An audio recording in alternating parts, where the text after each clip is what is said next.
Assalamualaikum warahmatullahi ta'ala wabarakatuh. Ahlan wa sahlan wa marhaban bikum ikhwati al-fudala al-kurama di Pondok Belajar. Selamat datang kembali teman-teman. Kali ini kita akan lanjutkan lagi bahasan kita, melanjutkan pembagian isim menurut jumlahnya. Di bahasan yang lalu kita membahas secara umum ada tiga, ada isim mufrad, ada isim musanna, dan ada isim jama'. Dan kita sudah mengambil penjelasan singkat terkait dengan isim mufrad. Kali ini kita akan membahas yang kedua, yaitu al-ismul musanna. Al-ismul musanna. Apa itu isim musanna, teman-teman? Al-ismul musanna ma dalla 'ala itsnaini aw itsnataini. Apa-apa atau kata di dalam bahasa Arab, yaitu khususnya kata isim, yang dia menunjukkan ganda atau menunjukkan dua orang, baik itu laki-laki maupun yang perempuan, baik itu kata yang muzakkar atau kata yang muannas. Misalkan kita ambil contohnya pada lafal muslimani. Kata muslimani ini menunjukkan kata yang menunjukkan dua orang, teman-teman. Ya, muslimani, yaitu dua orang apa? Dua orang muslim. Dasar katanya apa? Dasar katanya adalah muslimun, yaitu satu orang muslim. Kemudian menjadi muslimani yang menunjukkan dua orang. Nah, ketika itu, ini kita namakan dengan isim musanna. Atau dan kata musliman ada juga beberapa di dalam Al-Qur'an, ya. Atau misalkan ya rajulaini dalam Al-Qur'an ada gitu, ya. Kemudian muslimatani. Kenapa rajulaini nanti kita akan bahas. Yang kedua adalah muslimatani, yaitu adanya dua orang muslimah. Dua orang muslimah. Itu dalam bahasa Arab kita katakan muslimatani. Dasarnya adalah muslimatun. Kata dasarnya muslimatun. Kemudian dua ekor singa, misalkan asadani, berasal dari kata asadun, artinya satu ekor singa. Nah, kalau asadani berarti dua ekor singa. Kemudian hayyatani, ada dua ekor ular, ya, dua ekor ular. Maka kita katakan hayyatani, berasal dari kata hayyatun. Dalam Al-Quran hanya ada kata hayyatun tas'a, ya, fa idza hiya hayyatun tas'a. Itu berkenaan dengan Nabi Musa dan para penyihir yang Fir'aun. Kemudian qalamani, dua buah bolpen. Dasarnya qalaman adalah qalamun, yaitu satu bolpen. Kalau menjadi dua bolpen maka menjadi qalamani.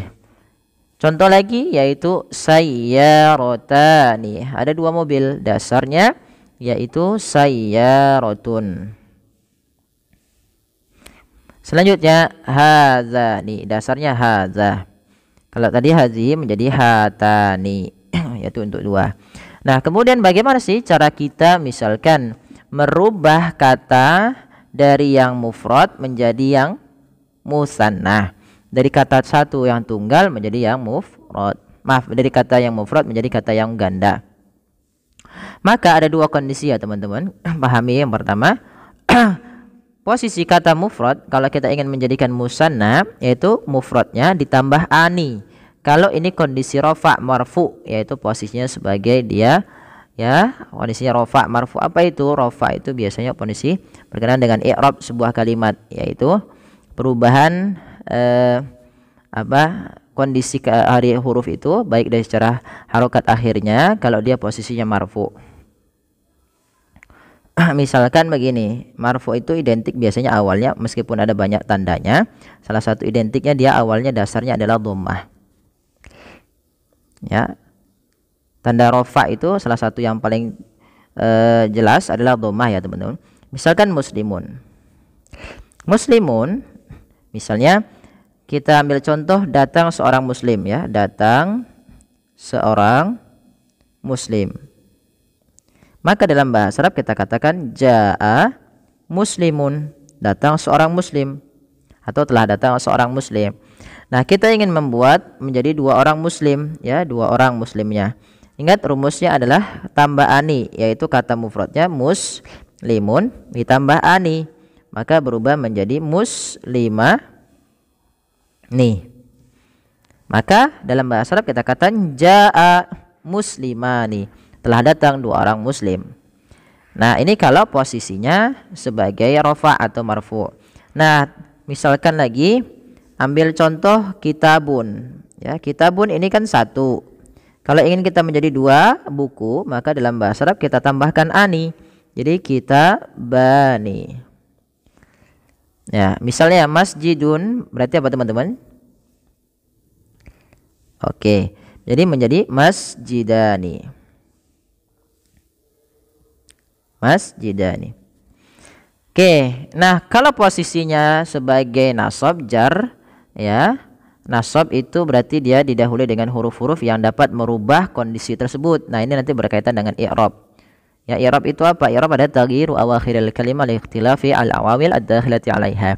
I'rab itu misalkan adalah perubahan, ya, harokat akhir atau posisi akhir kata dalam sebuah kalimat disebabkan ada faktor-faktor yang merubahnya. Misalkan contoh itu ya. Misalkan ini kan awalnya muslimun. Kalau didahulukan, nah biasanya jar sama nasab itu kalau nasab identik dengan fathah, kalau jar identik dengan kasrah. Misalkan kita ambil contoh yang jar ya teman-teman. Jar itu biasanya identik dengan kasrah tandanya. Misalnya marortu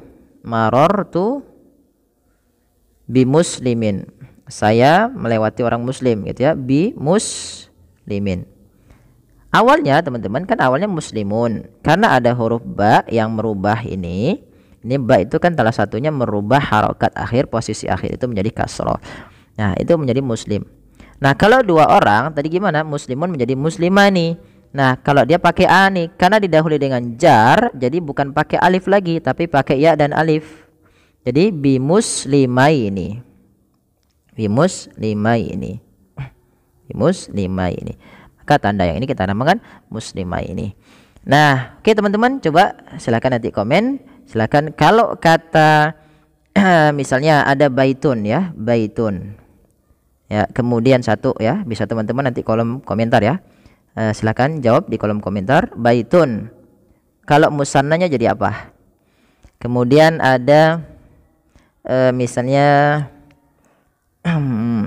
maktabun gitu ya, maktabun itu bisa kantor, bisa meja ya. Menjadi apa kira-kira musannanya? Kemudian yang kedua, yang ketiga, kita coba ambil 4 ya.